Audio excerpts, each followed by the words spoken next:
Movie का start होता है एक बहुत ही ज्यादा इंटेलिजेंट बच्चे हीरो को दिखाते हुए। उसे नई नई चीजें बनाने का बहुत ज्यादा शौक था और उसने एक छोटा सा बॉट बना रखा था, यानी एक छोटा सा रोबोट। वो उसको यूज करके रोबोट फाइट्स में हिस्सा लिया करता था। वो छोटा सा बोट इतना ज्यादा तेज था कि बड़े बड़े रोबोट्स को हरा देता था। एक दिन उसका कंपटीशन एक बहुत ही ज्यादा रिच आदमी के रोबोट से होता है, लेकिन यहाँ भी वो जीत जाता है और उसे काफी ज्यादा पैसे मिलते हैं। लेकिन उस शायद आदमी से बात बर्दाश्त ही नहीं होती और वो हीरो से उसका बॉट छीन लेता है। तभी एंट्री होती है हीरो के बड़े भाई की, जो कि काफी ज्यादा गुड लुकिंग था और वो हीरो की तरह इंटेलिजेंट भी था। वो अपने छोटे भाई को बचाकर वहाँ से भाग आता है और साथ ही साथ हीरो का बॉट भी उसे वापस दिलवा देता है। लेकिन तभी उन्हें पुलिस रोक लेती है, ये कहते हुए कि रोबोट फाइटिंग इलीगल है, और बेचारा हीरो का बड़ा भाई भी प्रिजन में डाल दिया जाता है, जहाँ पर उनकी आंट उन्हें बचाने आती है। इनफैक्ट इन दोनों बच्चों के पेरेंट्स की डेथ हो चुकी थी और इनकी आंट इन्हें मदर बनकर ही पाल रही थी। हीरो का बड़ा भाई उसे कहता है कि आओ हीरो, मैं तुम्हें अपनी यूनिवर्सिटी फिरवाता हूँ। उसकी यूनिवर्सिटी एक साइंटिफिक यूनिवर्सिटी होती है। वहाँ हीरो का बड़ा भाई उसे अपने 4 दोस्तों से मिलवाता है, जिसमें 2 मेल होते हैं और 2 फीमेल। लेकिन उनमें से एक साइंस का स्टूडेंट नहीं होता, जो कि हमेशा ड्रैगन कॉस्ट्यूम में ही रहता था। अब हीरो के बड़े भाई के बाकी 3 दोस्त उसे अपनी इन्वेंशंस दिखाने लगते हैं। अब हीरो का बड़ा भाई उसे कहता है कि आओ, मैं तुम्हें अपनी इन्वेंशन भी दिखाता हूँ, और इसी के साथ वो उसे अपनी लैब में ले आता है।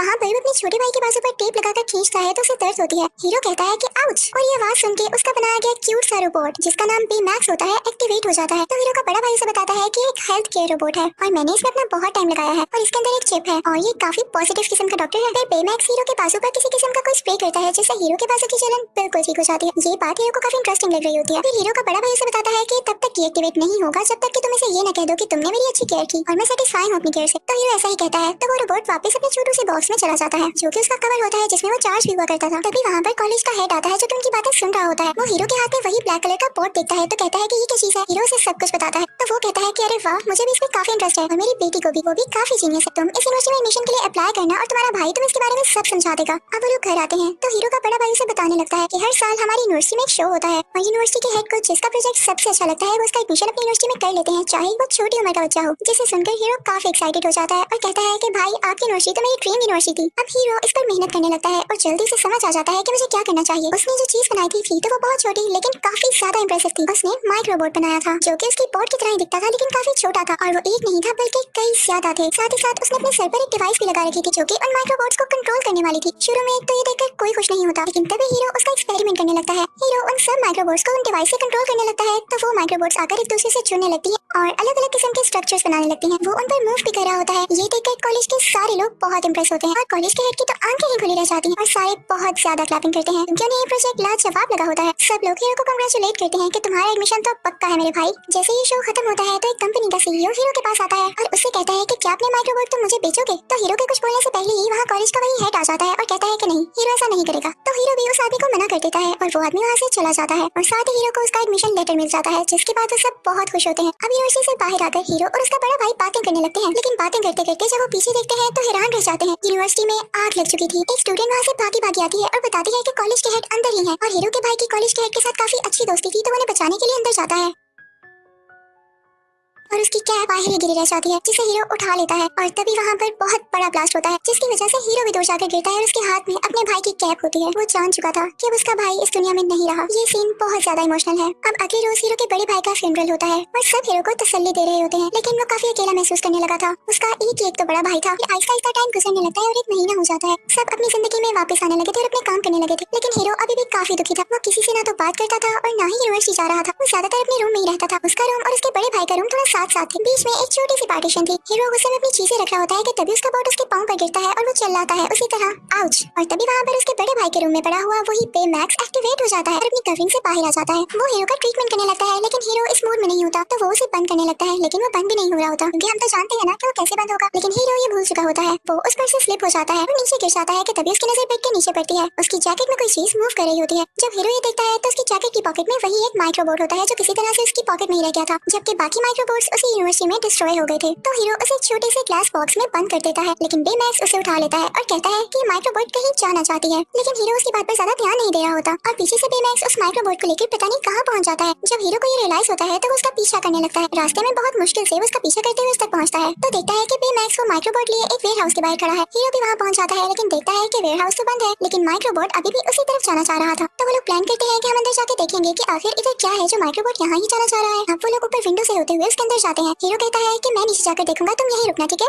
लेकिन जो चीज हीरो देखता है उसे अपनी आंखों पर यकीन ही नहीं आता, क्योंकि कोई उसके माइक्रोबोट्स की नकल कर रहा था। सेम उसी के जैसे माइक्रोबोट्स बनाए जा रहे थे। वो एक फैक्ट्री थी और तभी वहाँ पर बेमैक्स भी आ जाता है, जो उसे कहता है कि सब ठीक है ना। तो उनकी आवाज सुनते ही वो सारे माइक्रोबोट्स एक्टिवेट हो जाते हैं और साथ मिलकर कोई स्ट्रक्चर बनाने लगते हैं। और जाहिर सी बात है कि कोई इन्हें पीछे से कंट्रोल भी कर रहा था, जिन्हें पता चल चुका था कि बेमैक्स और हीरो यहाँ पर हैं। वो लोग वहाँ से भागने लगते हैं। तभी उन्हें वो आदमी नजर आता है जो कि इन माइक्रोबोट्स को कंट्रोल कर रहा था, लेकिन हम उसकी शक्ल नहीं देख पाते क्योंकि उसने मास्क पहना हुआ था। अब जैसे तैसे करके ये दोनों विंडो से बाहर कूद जाते हैं। बेमैक्स अपने बाजू हीरो के इर्द गिर्द देख लेता है और नीचे गिरने पर भी उनको कुछ नहीं होता, क्योंकि बेमैक्स की बॉडी फ्लफी थी। हीरो सब कुछ जाकर पुलिस को बताता है, लेकिन वो कहता है कि बच्चे मेरा टाइम जाया ना करो। और इसी दौरान बेमैक्स की बैटरी भी लो होने लगती है, तो वो फौरन से उसे अपने घर ले आता है अपनी आंट से छुपाते हुए। और ये सीन काफी फनी लग रहा था। अब हीरो बेमैक्स को चार्ज करता है और वो लोग बातें करने लगते हैं। हीरो बेमैक्स को बताता है कि तुम्हें बनाने वाला यानी मेरा भाई अब इस दुनिया में नहीं है। तो बेमैक्स उसे रिलैक्स करता है, यानी वो काफी अच्छा रोबोट था। बेमैक्स पूछता है कि वो कैसे मरा, तो हीरो बताता है कि यूनिवर्सिटी में आग लग गई थी। लेकिन साथ ही हीरो कहता है एक मिनट रुको, मुझे कुछ याद आ रहा है। यूनिवर्सिटी में आग जान के लगाई गई ताकि वहाँ पर हलचल मच जाए, लोगों को सिर्फ अपनी जान की पड़ी हो और कोई मेरी माइक्रोबोट्स को अपने पास ले ले। उसे ये सारा ट्रिक समझ आने लगता है कि जो मास्क वाला आदमी ने दिखाई दिया था ये जरूर उसी का काम था, ताकि वो हीरो के माइक्रोबोट्स को चुराकर उन जैसे कई माइक्रोबोट्स बना सके। वो बेमैक्स के साथ प्लान बनाता है कि हम इस आदमी को रोक कर ही रहेंगे। वो उसकी चिप बाहर निकालता है और उसमें कई ज्यादा कराटे क्लिप्स और एक्शंस इंस्टॉल कर देता है और वो चिप दोबारा से उसके अंदर डाल देता है और साथ ही साथ उसे आर्मर भी पहनाता है। अब हीरो और बेमैक्स उसी वेयर हाउस तक पहुंच जाते हैं, लेकिन तभी वहाँ पर वही मास्क वाला आदमी माइक्रोबोट्स का काफी बड़ा स्ट्रक्चर बनाते हुए उसके ऊपर ही आ रहा होता है। और उसी जगह एक फैन भी आती है, जो कि शुरू में तो बड़ी मिस्टीरियस लग रही थी, लेकिन उसके अंदर हीरो के बड़े भाई के दोस्त ही थे, वही चारों दोस्त। लेकिन वही मास्क वाला आदमी उन पर अटैक करने लगता है, तो वो सारे डरकर फैन में बैठ जाते हैं और बेमैक्स भी उनके फैन के ऊपर होता है।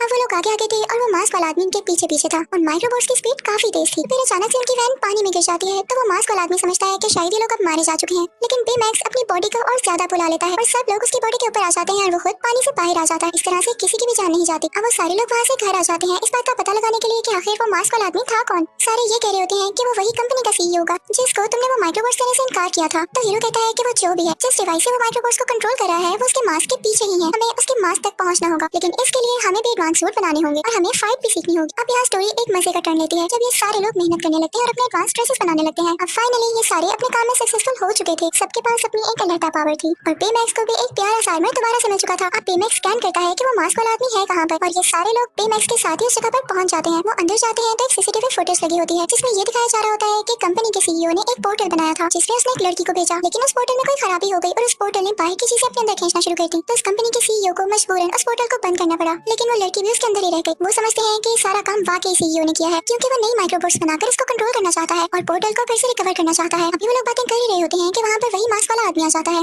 वो उन पर अटैक करने लगता है। वो सारे लोग दूर जाकर गिरते हैं, लेकिन हीरो हार नहीं मानता और बेमैक्स के साथ उस पर अटैक करता है, जिससे उस मास्क वाले आदमी का मास्क उतर जाता है। और हीरो देखता है कि वो कोई और नहीं बल्कि कॉलेज का हेड है, कि वो उस दिन यूनिवर्सिटी में आग लगने से मारा जा चुका था, लेकिन ये जिंदा था और यही था वो जिसने हीरो की माइक्रोबोट्स चुराई। इसने ये सब प्ले पर्पसली किया। हीरो कहता है कि मेरा भाई तुम्हारी वजह से मरा। वो बेमैक्स को ऑर्डर देता है कि इसे मार डालो, लेकिन बेमैक्स कहता है कि मैं एक हेल्थ केयर डॉक्टर हूँ और मैं इसको नहीं मार सकता। हीरो को कुछ समझ नहीं आता, तो वो उसकी पॉजिटिव चिप बाहर निकाल लेता है और कराटे और इविल चिप उसके अंदर ही होती है, जिसके बाद बेमैक्स इस काबिल हो गया था कि उस हेड को मार सके। लेकिन उसके बाकी फ्रेंड्स उसे रोकने लगते हैं और कहते हैं कि ठीक नहीं है, तुम अभी बच्चे हो, तुम जेल भी जा सकते हो। और इसी दौरान हीरो के हाथ से उसका मास्क भी गिर जाता है, जिससे कॉलेज का वो हेड उठाकर बाहर निकल जाता है उन्हीं माइक्रोबोट्स को यूज करके। और उसी दौरान उनके दोस्तों में से एक लड़की बेमैक्स की पॉजिटिव चिप दोबारा से उसके अंदर डाल देती है, जिससे बेमैक्स दोबारा से पॉजिटिव हो जाता है और अटैक नहीं कर पाता। हीरो को सब पर काफी गुस्सा आता है। वो बेमैक्स को लेकर वहाँ से चला जाता है और अपने गैराज में आता है। वो बेमैक्स से कहता है कि मैं तुम्हारे अंदर से पॉजिटिव चिप निकाल ही दूंगा ताकि तुम उस हेड को मार सको, लेकिन हीरो से वो चिप बाहर नहीं आ रही होती। तो बेमैक्स बताता है कि मैं आपको अब एक्सेस नहीं दे सकता, मैं हमेशा पॉजिटिव ही रहूंगा। तो हीरो कहता है कि आखिर क्यों? तो बेमैक्स उसे वो क्लिप्स दिखाने लगता है जो कि हीरो के बड़े भाई ने रिकॉर्ड की थी बेमैक्स को बनाते हुए। वो ये थी कि मैं हमेशा बेमैक्स को इसी तरह रखना चाहता हूँ, उसे एक पॉजिटिव रोबोट बनाकर जो कि इंसानों की जान बचाए।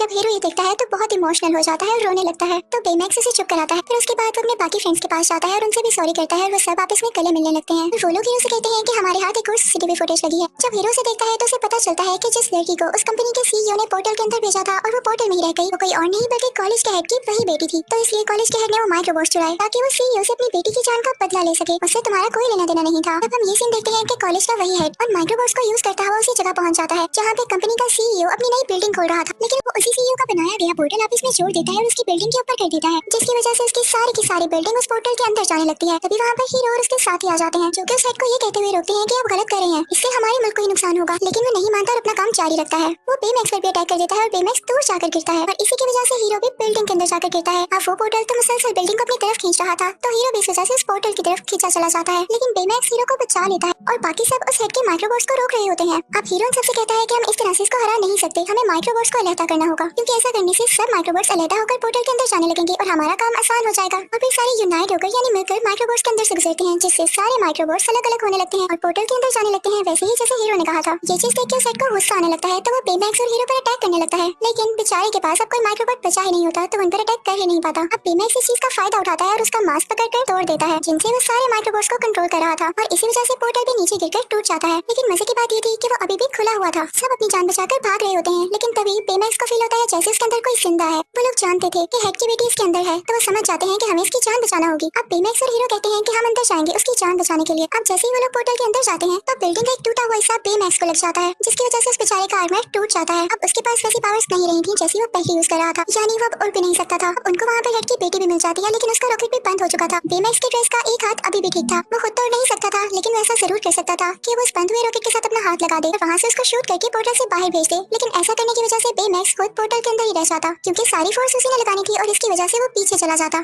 हीरो कहता है कि नहीं, मैं ऐसा होने नहीं दे सकता, तो बेमैक्स कहता है कि मैं ऐसा करूंगा क्योंकि मुझे इंसानों को बचाने के लिए ही बनाया गया है। तो चलो शाबाश, जल्दी से मुझे बताओ कि तुम मेरी केयर से सेटिस्फाई हो ताकि मैं डीएक्टिवेट हो जाऊं। तो हीरो काफी इमोशनल हो जाता है और रोते हुए कहता है कि बेमैक्स, मैं तुम्हारी केयर से हमेशा सेटिस्फाई था और अब भी हूँ। और तभी बेमैक्स उस रॉकेट को शूट कर देता है और खुद पीछे की तरफ चला जाता है। अब वो रॉकेट और हीरो उस पोर्टल से बाहर आने लगते हैं, लेकिन बेमैक्स अभी भी अंदर होता है। हम ये देखते हैं कि उस हेड की बेटी को हॉस्पिटल ले जाया जाता है, जबकि उस हेड को अरेस्ट कर लिया जाता है कि उसने इतना बुरा काम किया, चाहे उसने अपनी बेटी के बदले में किया। ये सारे लोग भी अपनी अपनी लाइफ में बिजी हो चुके थे, लेकिन हीरो अभी तक अपने भाई को और बेमैक्स को नहीं भूला था। लेकिन हीरो को बेमैक्स की याद आ रही होती है तो उसका सूट निकाल कर देखने लगता है और उसके अंदर से उसे उसकी चिप मिलती है जो कि उसने निकाल दी थी। हीरो क्योंकि काफी ज्यादा इंटेलिजेंट था तो वो भी एक बेमैक्स बनाता है और उसमें वही पुरानी चिप लगा देता है जिसमें बेमैक्स की सारी मेमोरीज भी होती हैं और यहाँ पे बेमैक्स सेम टू सेम पहले की तरह बन जाता है। हीरो उसे गले से लगा लेता है और ये सारी बात वो अपने दोस्तों को भी बताता है और अब वो डिसाइड करते हैं कि वो अपनी पावर्स का अच्छा यूज करेंगे और इस पूरे शहर में पीस रखेंगे। और इसी के साथ ये मूवी यहीं पर एंड हो जाती है। Thank you for watching.